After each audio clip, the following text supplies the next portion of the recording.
what's up, everyone? Thanks again for tuning in tonight. Welcome to Tales from the Pits. This is a podcast where we're going to talk about different stories within the casino industry. Tonight, we're going to feature Michelle, and here are your hosts, Jay, John, Mike, and Danielle.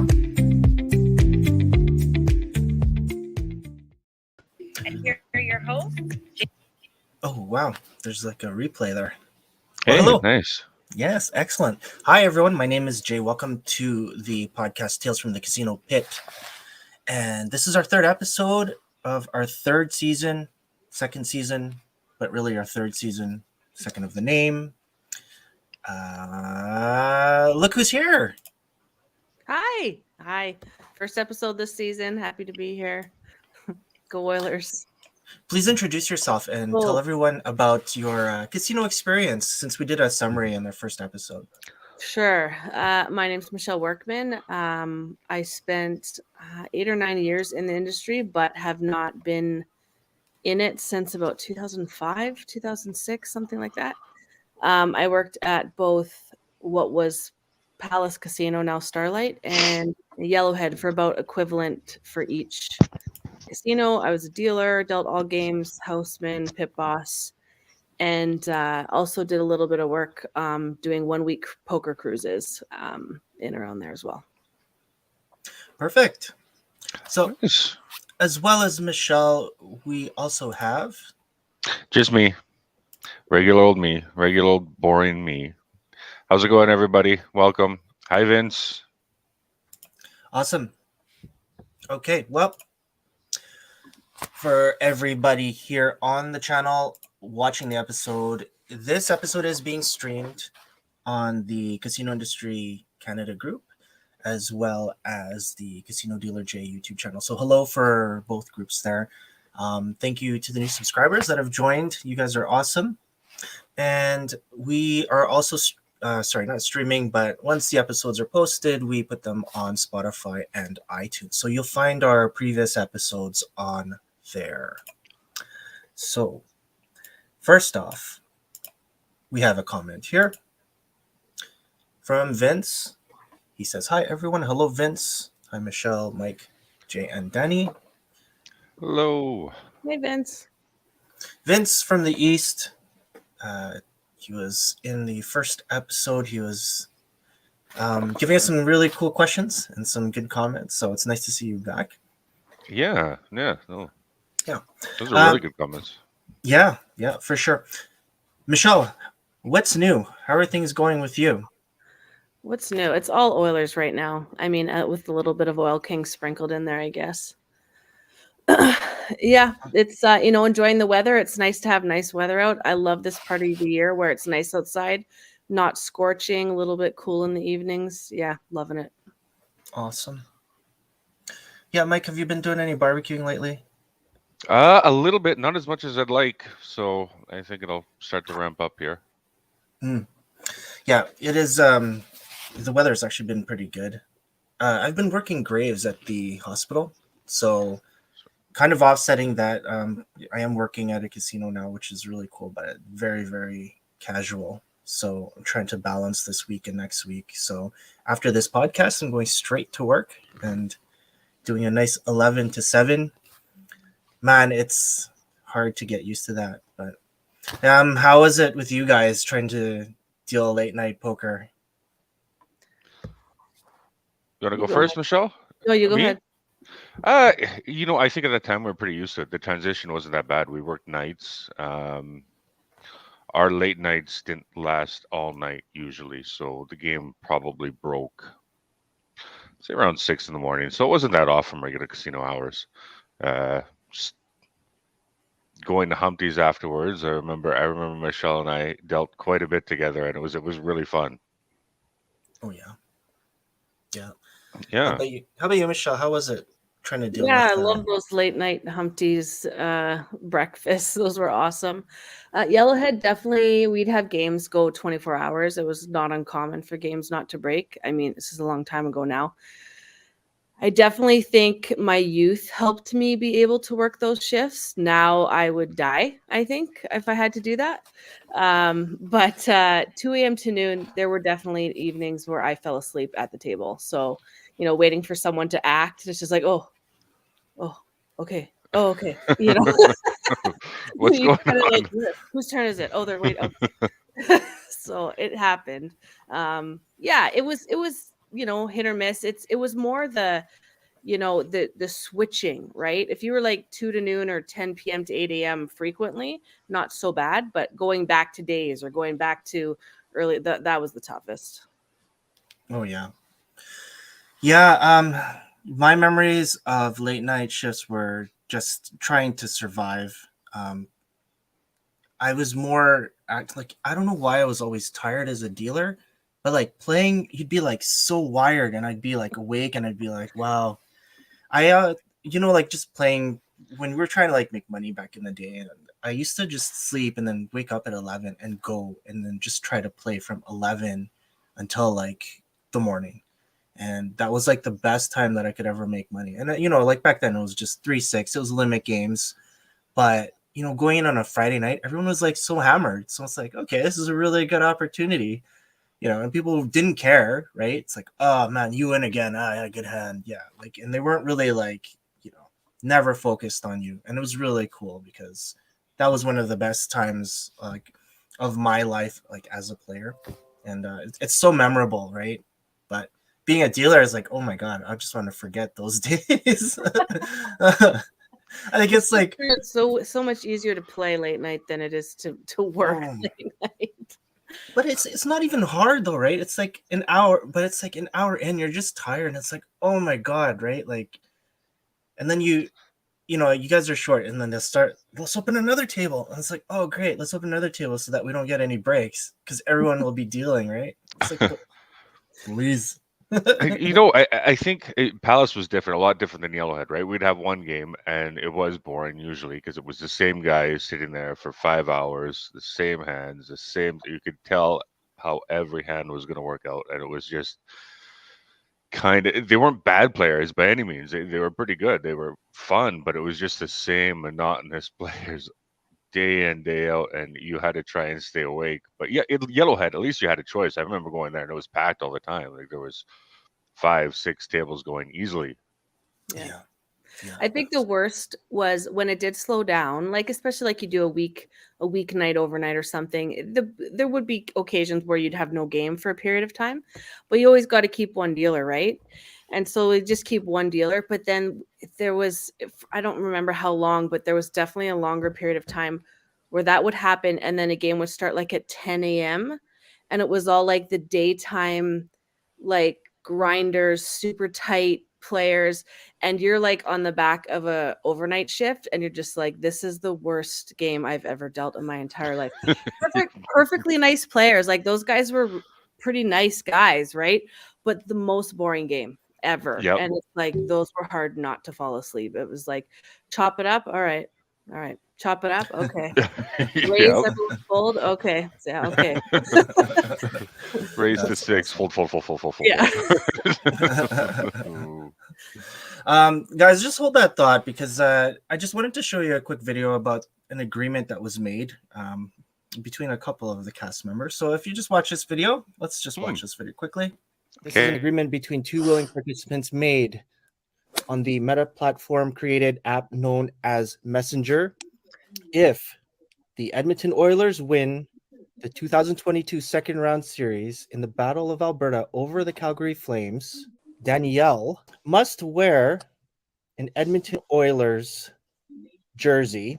Addendum, when the Oilers win. But Oh my. I understand that the trash talking has already commenced for this first agreement, and that is acceptable. 5 minutes into overtime in Game 5, and McDavid scores! Game winner! Series winner for Connor McDavid!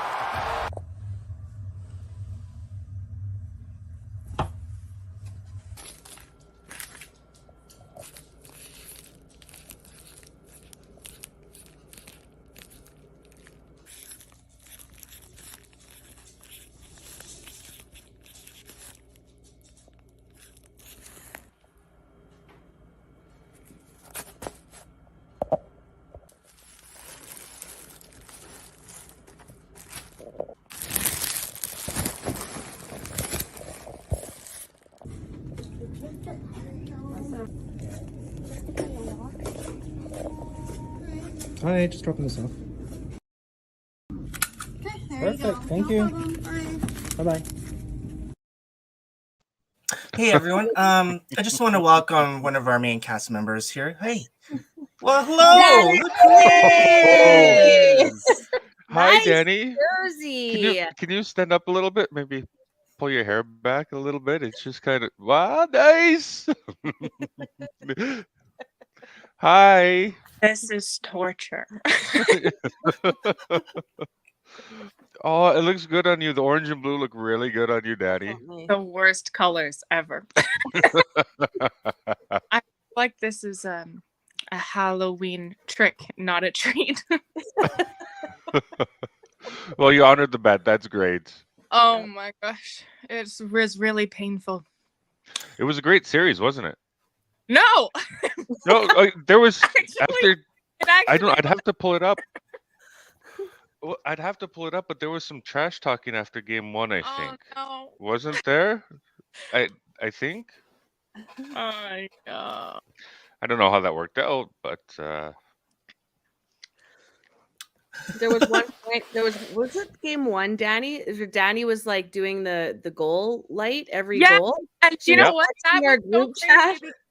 I was getting spoilers too, so I thought there was no way I was gonna spoil. I was on like a 3-way FaceTime with my mom, who's in Radium, and my stepdad, who's in his house. We were all on FaceTime. His TV was like 10 seconds ahead of us, so he would go like, and we were like, what? And then someone would get a goal. So I was like, okay, so we're behind. And so I had no idea. I'm very sorry about that. No. It was pretty funny. Like Dani's texting this goal light every time Calgary scores.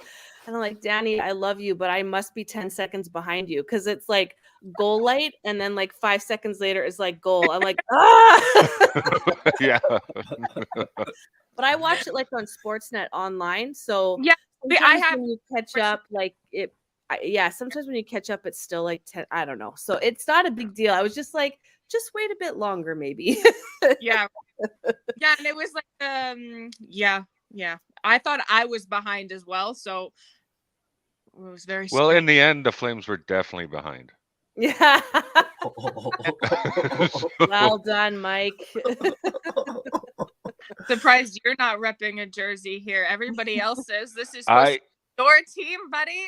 I have a very superstitious thing going on in these playoffs, and it's working so far. So we'll just go with this. How was their first game against the Avs? Ooh. Same as the first game against Calgary. Yeah, we'll see, buddy. Slightly better than the first one against Calgary. Oh my god. Well, Dani, you are such a wonderful sport. Look at this. I've never thought I would see the day where you would be wearing these colors. And everybody in the casino knew about the bet too. I was like, as soon as the game was on, I was like, we have to change all the TVs in the poker room. Every single one has to be showing the game. And I'm like sitting in like the cash cage, or I'm relief, and I'm like 200 behind, goal!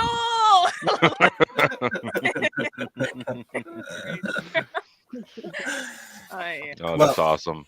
Well, I know you're really busy, Dani. I know you have a lot of stuff to do. So thanks for jumping on. Yeah. Is there anyone you want to say hi to? Any shout outs, or you want to let everyone know what's up?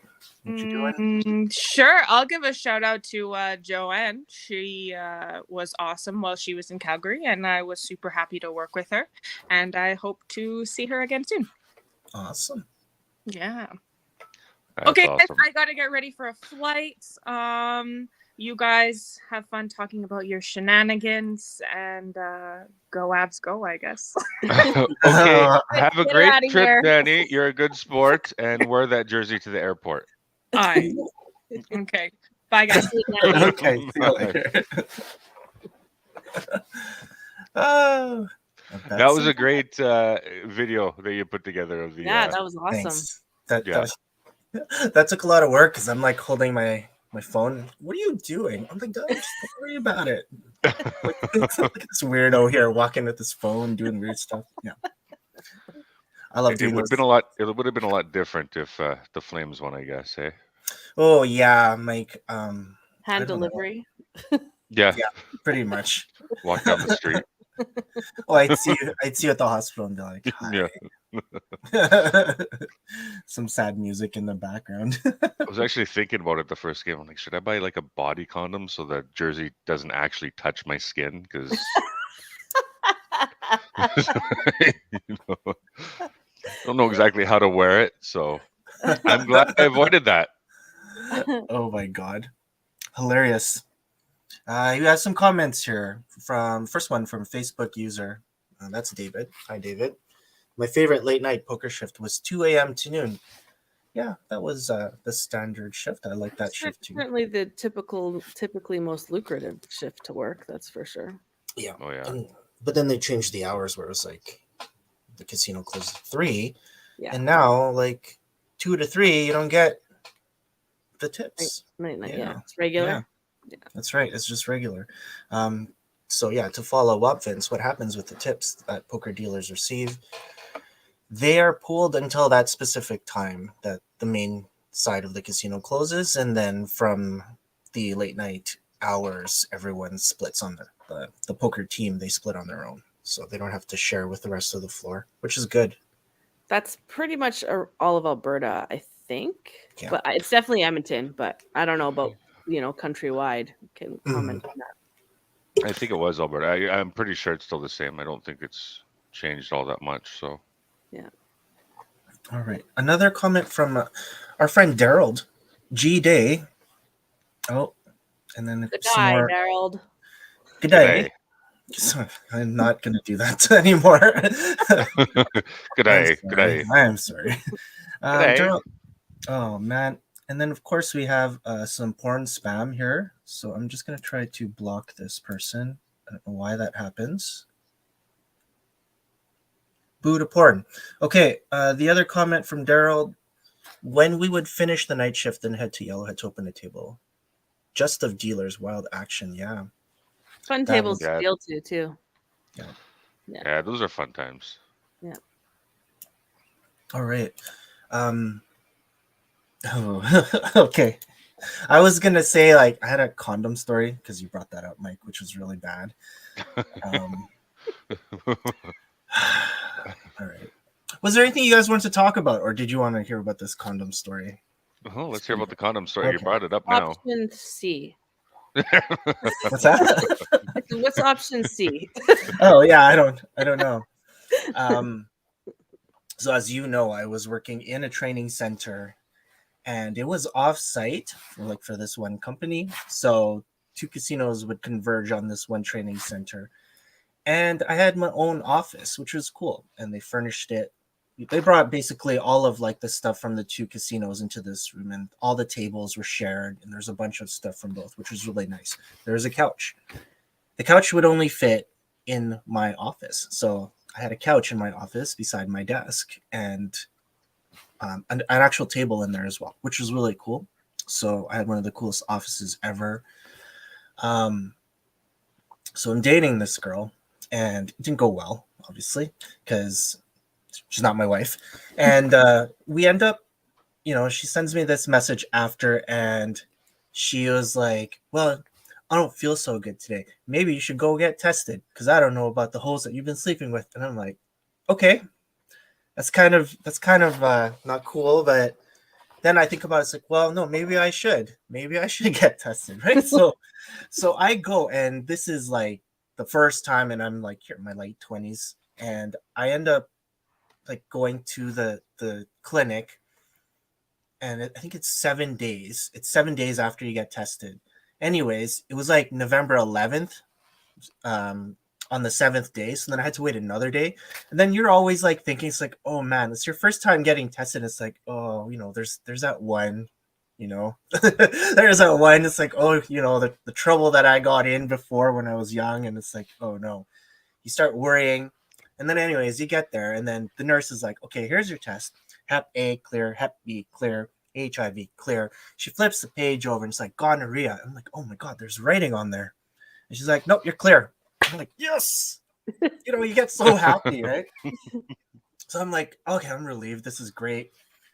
I get to the desk and there's this little basket, woven basket, and it's got all of these condoms. And I was just like, oh, can we just take those? Because I have like, you're uncomfortable. Like you're still the guy that goes to like the store and it's like, you don't want to go to like Safeway and get a pack of condoms and be like, yeah, like it's kind of awkward. There was no self-checkout back then, right? So I didn't want to get into that conversation. So I'm like, can I take some in the basket? And the girl, like the nurse was like, yeah, for sure. Take whatever you want. So I'm like, okay. I take like the whole thing. I stick it in my pocket. And then I go like, and I have this jacket. This is what I've been wearing like every day. I only have one jacket. This is a nice black jacket. I bring it to the training center. Anyways, I end up leaving it because it's like summer, or not summer, it's like fall. And then I just switch to like a winter jacket. I leave it in my office, and then they close the center down because they're like, we don't need the center anymore. We're going to throw everything out. So all of the managers came to the center. They started like bringing everything, taking everything out.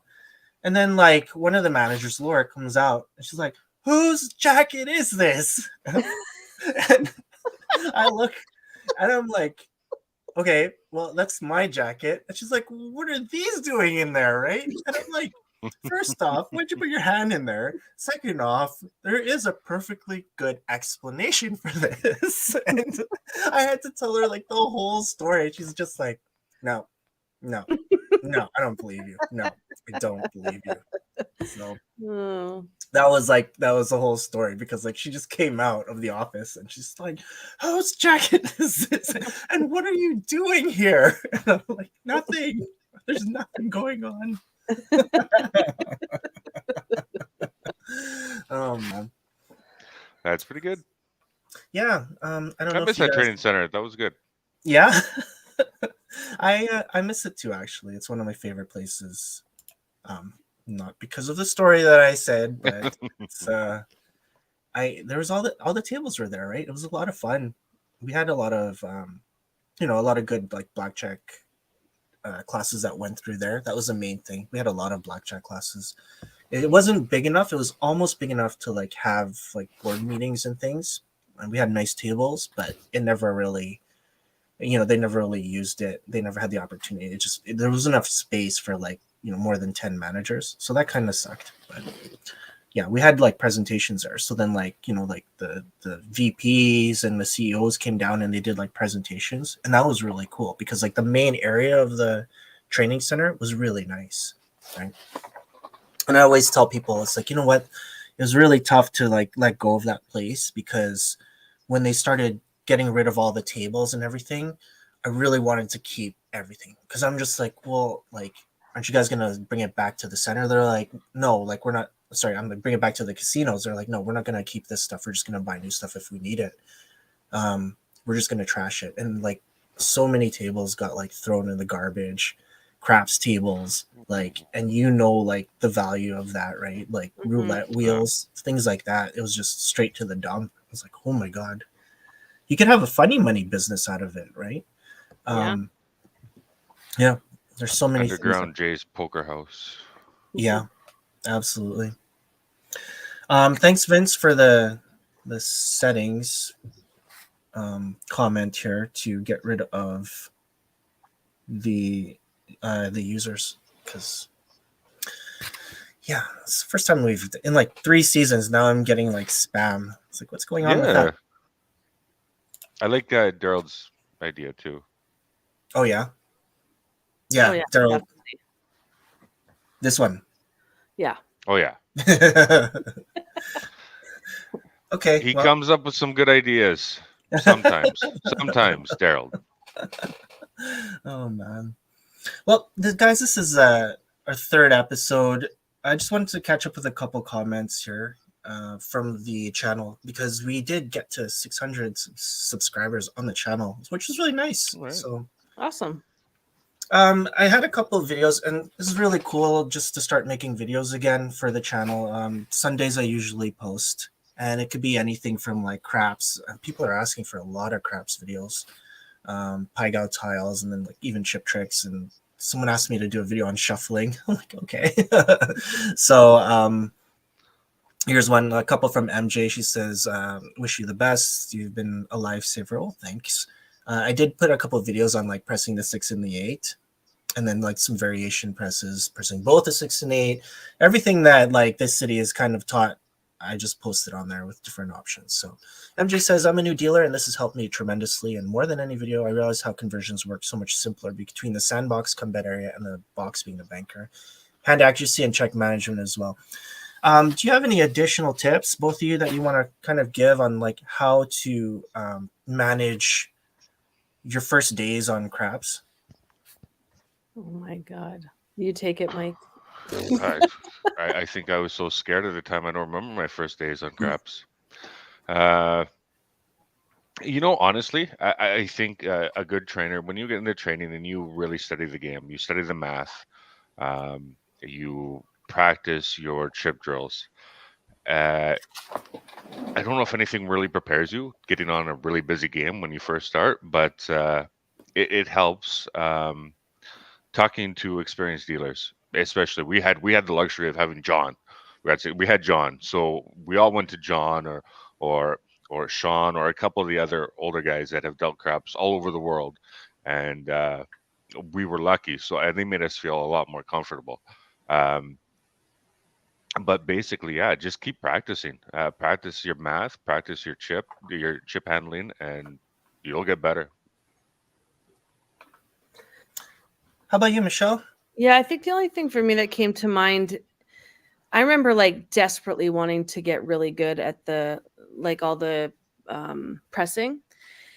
And as soon as I like felt like I'd finally practiced it pretty good and then got busy, like it just exited my brain. Like it was just gone. So I think, if you're still pretty rookie, don't hesitate to just not use the presses. Like if it's just not in your brain, just don't. And then just practice more. Like practice is the way you get better and you make it more automatic for sure. Mm-hmm. Yeah. Yeah, no, absolutely. I totally agree with that as well. There's so much to learn. Like even now, like getting back to a table, you never learn enough. There's always something new, and you find things from other people. And it's like, oh yeah, I can take that. I'm going to steal that, or maybe there's a better way of doing it. Yeah, there is. You see other people. How'd you do that? Or Mm-hmm. even calls. I love hearing different calls. Right, especially you get a good stickman and you get somebody like Lars on stick. Just the carnival kind of mentality of it. It was awesome, and it's amazing to hear and watch. Mm-hmm. Yeah. Gerald says player and chip positions. So there's an importance to that. Totally agree. Yeah, 100%. Yeah. Nothing's worse than like relieving somebody and then seeing somebody in like spot 2, the same bets in spot 4. There's only one player. Right? There's only one player there too on the back, and you're like, what? Where's this guy? Oh, he's the same guy. He's the same. And it's like, okay, please. This is how long it's been for me. I legit forgot that was the thing. Yeah. Like positions on the square. Like you just reminded me that's a thing. Where the bets go on the number. That's how long it's been since I've dealt craps. Like you were talking about, I'm like, oh yeah, that's a thing. Yeah, that's how long it's been. I actually want to show you guys a quick picture here because I wanted to show there's always that one casino that has to be different. If you remember this table. Mm-hmm. Don't pass bar the 2. Wonder where this one is from.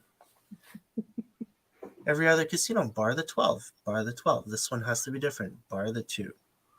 Right. Is that a palace? That's no. Baccarat. It's yellow. It's what? Yeah. It's Baccarat. Baccarat, that's right. Oh. Yeah. I was trying to recognize the carpet. It failed. Yeah. It's a little piece of carpet. No. Vince says, I have to remember. Sorry, first off, I have to remember that we're doing a podcast. So it's like I show pictures and it's like, wow, look at that picture. That's amazing. The people on the podcast are like, oh, yeah, totally. You're like, dude, no image. So Vince says, craps tables to the dump. I have tears running down my eyes. You would not believe how I felt. Here's the one thing about it. When I realized that I could not like I couldn't pick up the slate because, well, of course I was like little wimpy skinny kid back then. The slate for like half of the table was so heavy, and I dropped it on my foot once, like on my Oh. toes. It was so bad. Ooh. Like I've had accidents there, and I've been by myself in the training center. Like for sure, it'd be like WCB. I pulled a roulette table, or no, a roulette wheel out of the crate, and it fell, and it tilted, and then it fell on my like shins, Oh my and I was God. like, it was nighttime, and I went to the, I fell, and I'm like, ow, and I'm like laying there for like 3-4 hours because I swear I felt like I broke my shin, like that's how hard it hit me. Holy crap. But yeah, I didn't even like check myself. I was like out for like a week. I'm like, this is dumb.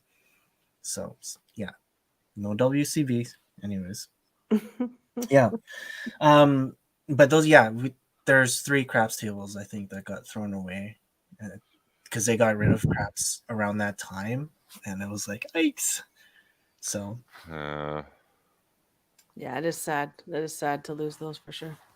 yeah, the rise and fall, and then the rise again, right? Because then they ended up having craps tables. It was really, you know, it's such a like a yo-yo in this city. Like you'll get like 4 tables, and then there's like 1, and there's no consistency in the game.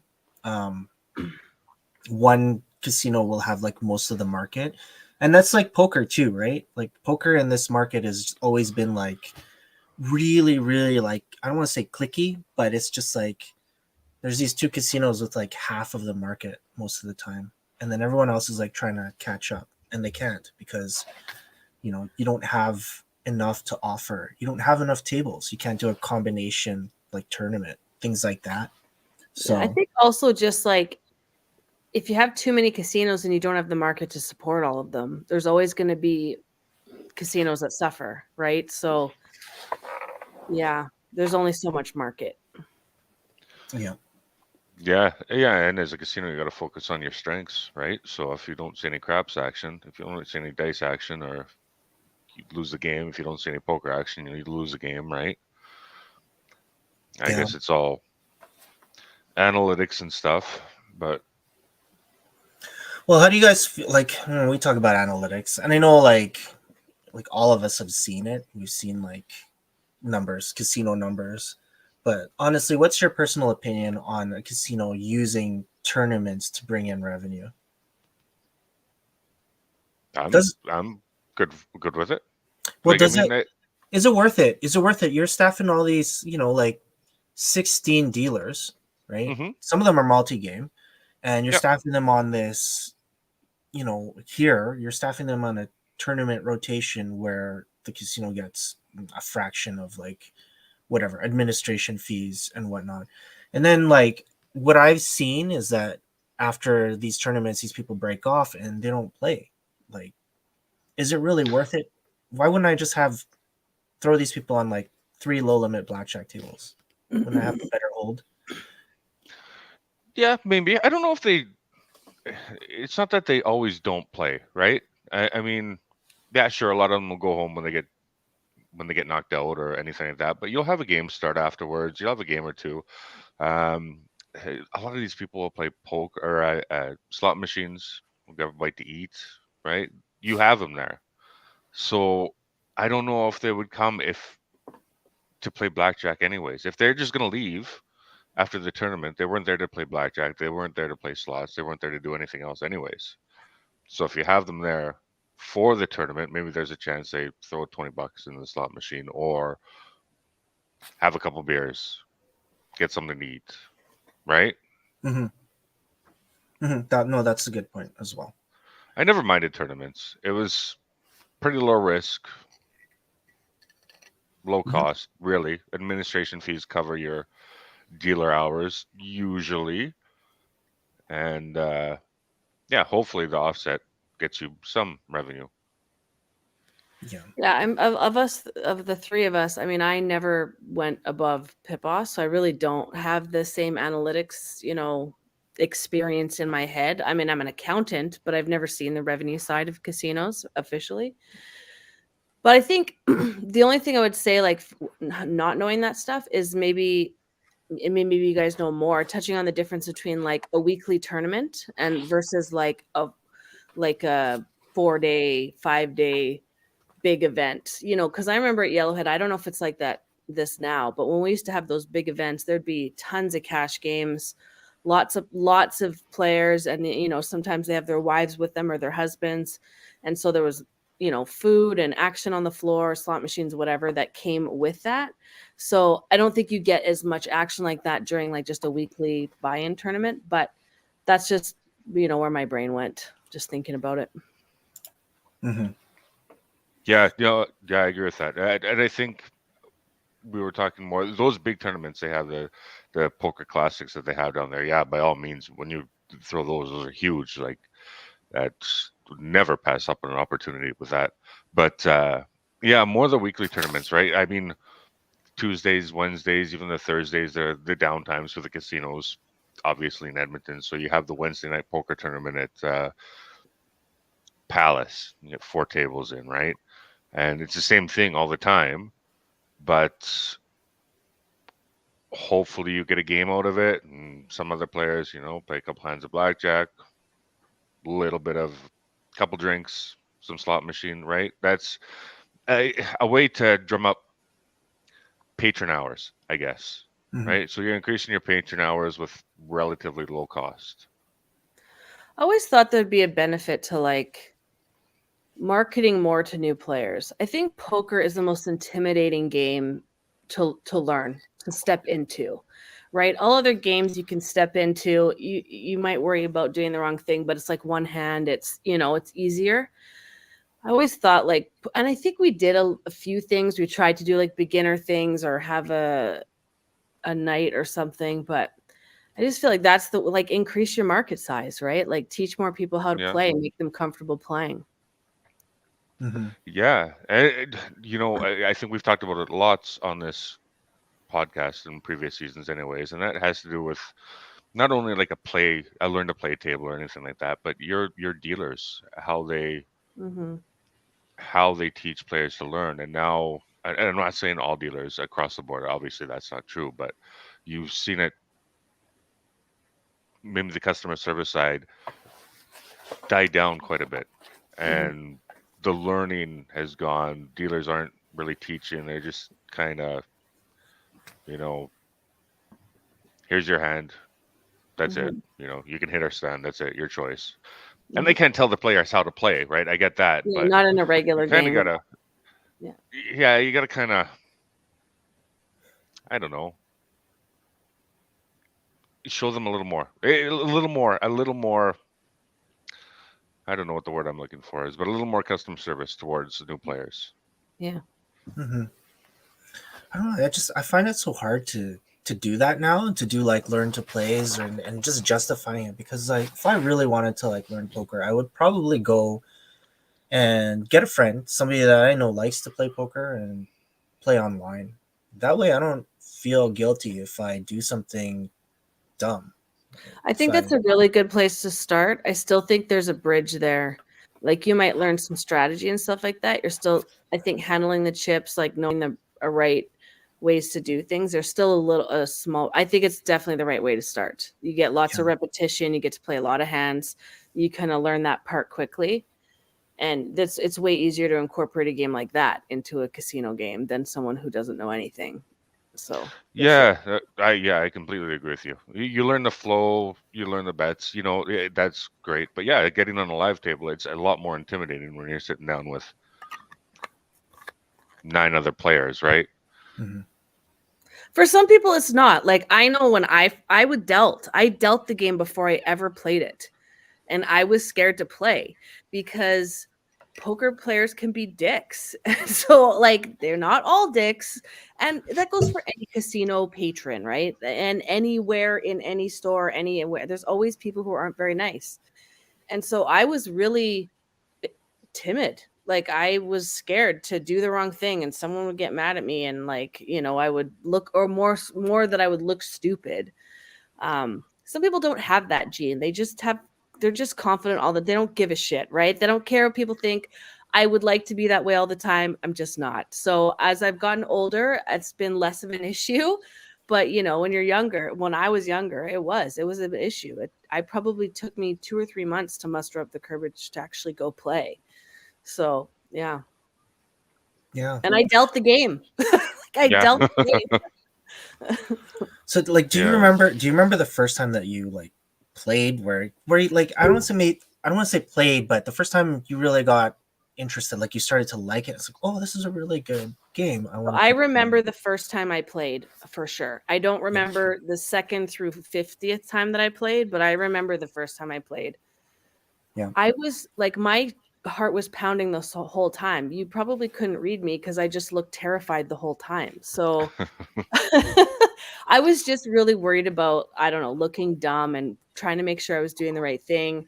So I remember sitting like seat 5, Argyle Casino, 3-6 Hold'em, and playing with a lot of regulars, like come to know that they're regulars later on. And people were super nice. Like I never felt stupid. No one ever made me feel that way. I don't remember if I won or lost, but I do remember like I was like sweating balls the whole time. Yeah. How about you, Mike? Do you remember the first time you played? No, I don't. I don't, because after poker class, I think we went and played a lot, and I think this was before Palace and Baccarat were together. I think the first time I ever played was at Baccarat. We did go to Argyle quite a bit too, so I don't really remember it. And unlike Michelle, I'm used to making myself look like an idiot, so I don't really care. So I went in there and I was fine. If people thought I was doing okay, whatever. Yeah, I mean, who I'm married to, right? I guarantee Alex had no problem, just like whatever. He did not care. So I know that I'm not like it's not everybody for sure. No. Oh yeah. I remember the first time that I played, and it was at Yellowhead, and like the first real time that I played, like not hammered or anything. I think a lot of it was it was actually during the craps class and during craps training, because like my brother and Sean were they're the trainers, so they're like, okay, well let's go, and then let's go like out. So we ended up going out after, and a bunch of us from that class actually we went to Yellowhead and we started playing, and it was really cool because I was sitting there and I didn't know what I was doing. Like I barely like played before, right? I didn't understand, but all I did that first time was just watch and see what everyone else was doing. And when people got pissed off, it's like, okay, don't do that, right? So it was really meek. Like I checked my ass off the whole time, and I didn't know like what to do, right? And it's about like, when can I expose my hand? When can I not? Flip cards over. My only experience was Caribbean stud poker, right? So it's like, this is not translating well at all. Yeah, but we, after that, I wasn't really interested in it until like I think Mike, when you were coming over and Jared was coming over, after work we were playing a little bit of poker. And then I think it was True Poker. True Poker was this game. It was an online game where you were playing, and it was like 3-6. You could play 3-6, and it was on the computer because obviously our phones weren't really up to date then. We were playing on the computer. We were playing online, and you're playing with like real people, and it's like, okay. It was. I know Poker Stars was out already, and I understand like it was okay, but True Poker had like the avatars where you like lift the hands up. So it felt like more realistic. And then we just got hooked on it after that. And then when we had people over, that was fun too. So I'm totally missing out on Grand Prairie, and I'm sorry to all those people that taught me like how to play poker in Grand Prairie, because that was a really big deal. They weren't even playing Hold'em. They were playing Omaha High Low. That was like a major game back then. They loved it. It was in the casinos, and yeah, it was crazy. And I fell in love with that game like right away. So coming home, it was just like nobody here wanted to really play it. It's pretty rare. Yeah. Yeah. So, but when people were over, we would just screw around and we'd play. We played that, and that's where I got that whole idea, like a 1-3 game. We were playing a 1-3 limit game, which was, you just drink. And I was buying stuff from the dollar store just to like feed everybody and like a whole jug of iced tea every night. And that's it. That's how we kind of got through those years of just playing. And that's like $20, right? People would like lose their tips. Someone would be down like $60. Like, oh my God, I'm down $60. Those are fun free. nights. Oh, Oh, yeah, those they are were so such fun fun. nights. Yeah, I miss that. I do miss it. Hey, let's not talk about like how far that went because we went a little too extreme with that. We could show the poker cards at one point. I can The show you. profiles. Yeah, I can show you the chart of the 50 winners of the whole poker series. 50 tournaments. Who does that? It was so yeah. You look back on it, it's like, oh my God. Didn't we have anything better to do back then? We had no life. I always remember after I started playing poker in the casinos, and then I played in a home game like with buddies, not casino people, like non-casino people. It took me a little while to like realize I would get so frustrated because when they play, it's like I call your $3 and raise. I'm like, you can't do that. Or they'd like, do something. I'm like, you can't do that. And I was alone. They were all like, what are you talking about? Shut up. Like, I didn't know what I was talking about according to them. So I was like, I had to just let it go, right? I had to like let it go. My rules brain, like, okay, yeah, fine, whatever. So there's lots of angling in that type of game. Oh yeah. Right. I think that's why I like just going to, if it is a house game, I'd rather deal because you don't have to deal with that. It's like, oh my God, you're doing it wrong. Or they start asking you questions about, okay, well, are we allowed to do this? And it's like, no, I don't want to be I'm not working right now. You just want to go and you just want to play, or you don't want to say anything. And then, when you have a lot of people that are beginners, I can understand like, okay, sometimes it's not as fun. But I mean, I got over it. I just had to get my brain in a different place, right? Like I was so used to enforcing the rules at work, right? Where I'm like, it's a big deal. And I thought they would care to know the rules. They didn't. So I just I had to just be okay with that. Play it your way. Yeah. Yep. Okay, let me get wild. back. We used to do that. I loved it. 7-card Omaha because there's like 3 people in the house still. Yeah. All right. The late night. What are we thinking of next thing? Yeah, exactly. Get back to some comments here. Vince says you guys must hate strategy players and 1-unit presses. Not true. What are your comments on this? I mean, I have some comments, but can you define to me what a strategy player is? What does that mean? What's that implying? How about an iron cross? Let's go 5, 6, and 8 1-unit and 5 in the field. Oh, okay. Okay. Let's bet the line and the don'ts. Yeah, okay. Got it. So no, hate's a strong word. They can be pretty boring. I remember we had a couple of guys like that, and they just, they made a couple bucks every roll, or lost a couple bucks every roll. They didn't really do anything. I find it really boring. But they weren't bad players. Like if they're the only player there, it's maybe a little boring. But yeah, if there's other players, I don't care. Like. Mm-hmm. Oh, I really don't care. I only care if you're doing a system and it's just too like extensive. Like if you don't know the easiest way of doing your system, then like don't do it. Because like we'd have a guy go 64 across, 1 roll, and then it's like take it down. And I'd be like, well, do you just want to turn it off? It's like, no, I want all the chips back. And then like, then the next out be like 64 across. I'm like, why don't you just leave it on? So those are the only players as a dealer. Those are the only, well, as a player too, right? It's like, dude, man, and I have more liberal that way where I'd be like, just don't do that, right? Yeah. I can tell that to somebody. And Yeah, as a player, yeah, you have a little more freedom to be like, dude, you're being a dick. yeah, like look how you're slowing the game down, and I want to go home, right? Like I just want to play. I want more rolls, and I want to have fun. And look at you slowing the whole game down. Don't be a jerk. And yeah, but you can't say that as a dealer, right? It's like, sir, it'd be more advisable if you actually did this. No, you just want to take my money. Yeah. Oh, yeah, that's right. And you're like, no, sir. I mean, we're have to. Yeah. Okay.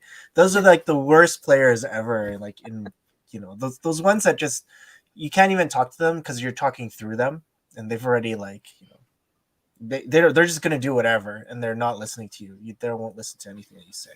So, anyways. Yeah.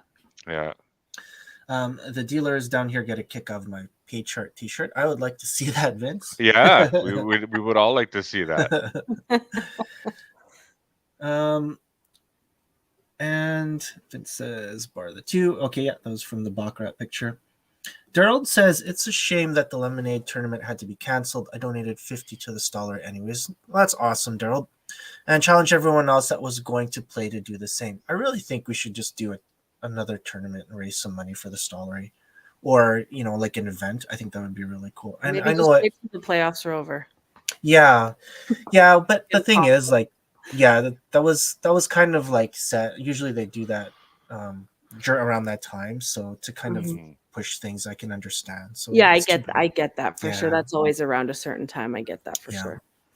Yeah. Any other year, right? Yeah. It's like no, every other year. It's going to be a problem for many years to come. I hope so. Yeah, we got to start doing it in July. But yeah, if Jay, if you can post that X's information, how people can donate or whatever. Yeah. To the page, that'd be great. Yeah, actually, good idea, Mike. The playoffs are about a month later than they usually used to be. Yeah. Like, yeah. They are later this year.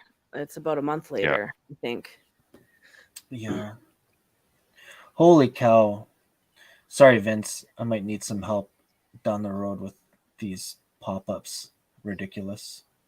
I'll go to my settings. Vince, I gave you a blue wrench, so if you want to give you administrator privileges on the Casino Dealer J YouTube channel. Take care of our porn bots. Please. Wasn't me, guys. I don't know what I've been searching. Oh my god. Check Jay's browser history. Please don't. Sorry, where was I?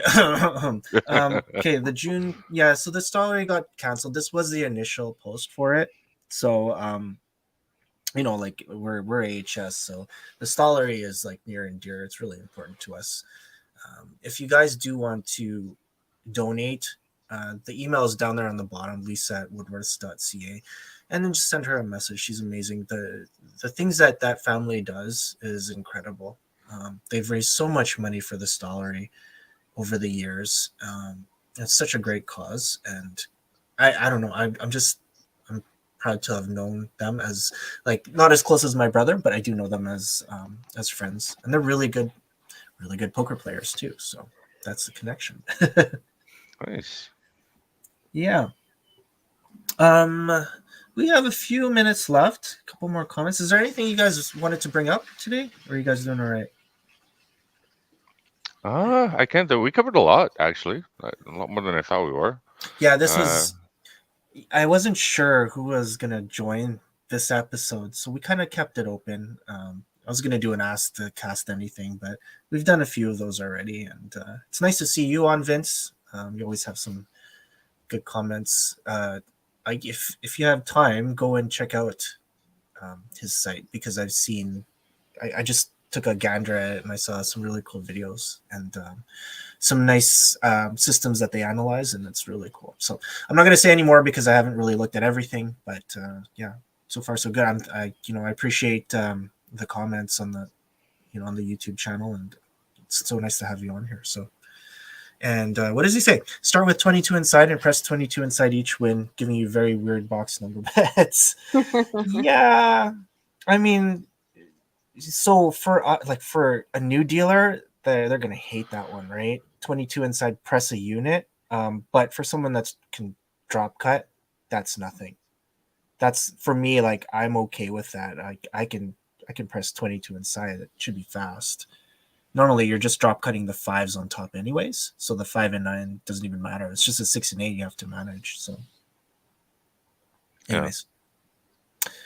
Yeah. I don't know.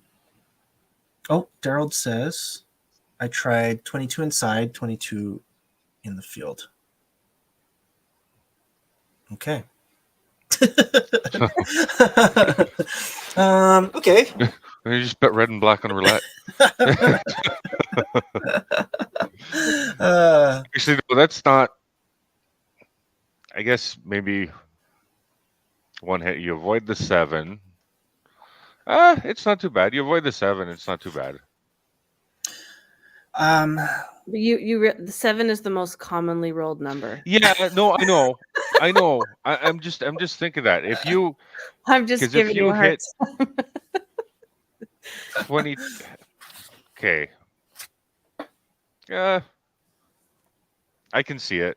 I wouldn't do it. I can see it. Yeah, I don't do, like, as a player, I'm like, if you're gonna play.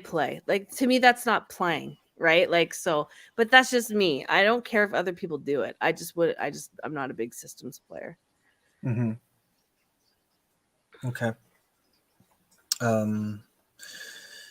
Sorry, new comment. Dice Grinders, evening peace. Voila. Hello. Hi. Great name. Hello. I don't have a cool name for YouTube. That's a cool name. I think Vince posted Arnell. Cool. Yeah, Jay said they toss craps tables in the dump. Yeah. Even like the alligator, the siding, like even that got thrown away. The rails, they were really nice. They were awesome. Speed racks, everything. The speed racks were no, they I kept them actually, and then I brought them back to the casino. All of them? There was only like 5, 6. They were plastic ones though in the training center, so they weren't even that good.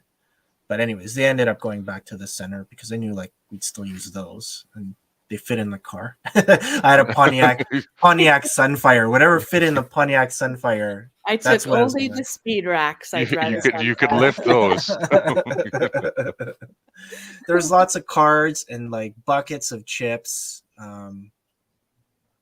Buckets of clay chips and things like that. Those are the only things that are really salvaged. But the tables, oh my god, the tables. Like even like the bumpers, even the bumpers were like, why are we throwing this away? Like anyways. Yeah. Where I'll go get it. Yeah. If only. Yeah. This was when 2008. Oh god. 2009. Tough find now. Yeah. Anyways. Just let me clean up here. It must be a $5 table. Our tables are $5 now. We did have $10. $5 now. I mean, they were $5 in 2002. So. Yeah, there were some $10 tables, but most of them were $5. So, yeah. Oh, sorry, my brother. I don't know what they are now. Honestly, I don't know what they are. It's been so long since I've played. I have no idea what they are. Yeah, they're all $5 right now, but there's only 4 in the city that are left. COVID had a lot to do with that, unfortunately. So, of course. Yeah. Sorry, Vince says when field wins, toss back to dealer, press all inside 44. Well, yeah, that's the Daryl method. What do you do with a 12? Do you press 2 units? I would. I mean, if I played it, I wouldn't. But if I played it, yeah. It's like, yeah. I don't feel that. 2 units. 44 inside. Lay the 4 and 10. Those are the ones that you're gonna remember, right? It's like, oh man, this guy. Okay. All right. But yeah, the one like press the 1 unit across, take it down after 1 number, and not turn it off. Like that's Oh man. That's why I can drop cut now, because of players like that. Right. Silver lining. Anyways, thank you. No 8 for 106. Oh, okay. Okay, we're cleaning up now here. Oh. Hey, I want to bring somebody in here. Hello. Hey, Just crashing your party. X, how's it Hello. going? There I am. Dude, you look the same as I remember you 20 years ago. Oh wait, hold on. A little more gray hair. Yeah. You can hear, right? Yeah. Okay. Can you guys tell we're brothers? Yeah. We're Yeah, two no, different not at people. all. Totally different. So for you new viewers, I just want to let you know this is my brother. He hasn't been on the channel at all for like 2 seasons. He's like, no, I don't want to. Unacceptable. Just have nothing to add, right? Yeah. Just you guys are all seasoned vets and all that, so not a very good storyteller. Pretty boring, Yeah, right? I'm not buying it for a second. Yeah. So yeah, Right hopefully we're gonna have him on in a few weeks here and kind of share some of his stories, since he's much older than us, and he was there in the days when when the casinos had showgirls and the mob and stuff, and everything downtown. No, you know what? It was pretty much just a wall of smoke. You couldn't see Yeah. anything. Right. Yeah. Absolutely. But anyways, just wanted to say hi. Yep. Hi, X. Good seeing Hey, you guys. X. Take care. No old stories about us in the day. Hey. No stories. Yeah, Okay, you good. guys are all just way too young. Angels. I forget. Angels. No, Mike's talking about the palace stories about like when you got written up. So you can bring Mike's file back out Rap. from the depths. Yeah, I think we can. Right. Who do I talk to? Oh yeah, there's still people there. Yeah, there would be. Right?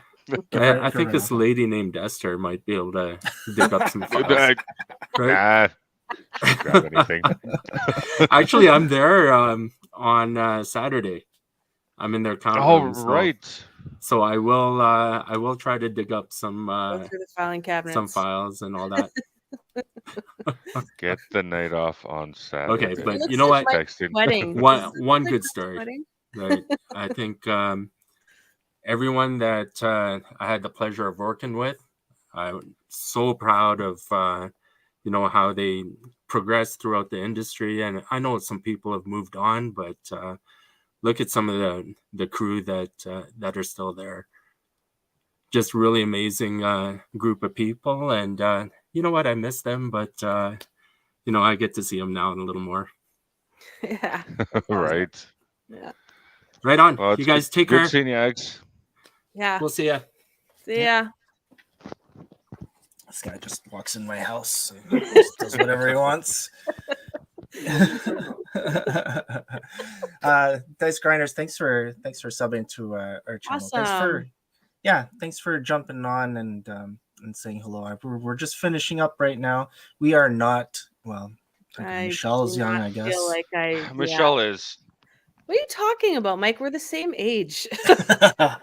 Yeah, you just look at y'all. So no, Jay's older. Is he? Yeah. Jay's. Oh, I thought you were younger. 2 months older than me. 3 months older than me. Gerald says, "I'm not young. Yeah, you don't have to tell us, Gerald. We know. We know. Love you, Gerald. We know though." All right. So yeah, just to finish up, guys, just some final shout outs. Michelle, anybody you want to say hi to? Shout out to Vince and Daryl and Dice Grinders. It's awesome having, Daryl for sure. I don't know, I haven't been for the last 2 episodes, but I think Daryl's been around every single episode I've been hosting on, co-hosting, whatever. So yeah, it's nice to have that back and forth with you guys. Mm-hmm. Awesome. How about you, Mike? Yeah, Daryl, always a pleasure. Thanks for being on for so long. Vince, great questions. Dice Grinders, nice to see you. X, great of you to drop by. Esther, don't give him anything. That's hilarious. All right, guys. Okay, so we'll see you. No episode next week. because there's definitely a game 5. Go Oilers. Right. Right. So we might do a quick, Right. maybe we'll do a quick clip. We'll see what happens. But just stay tuned for the next episode, which is 2 weeks from now. So thank you guys for being a part of this. Yeah, thanks, guys. All right. Okay, everybody. Thanks, everybody. Enjoy your evening. Take care. Bye. Bye. Bye.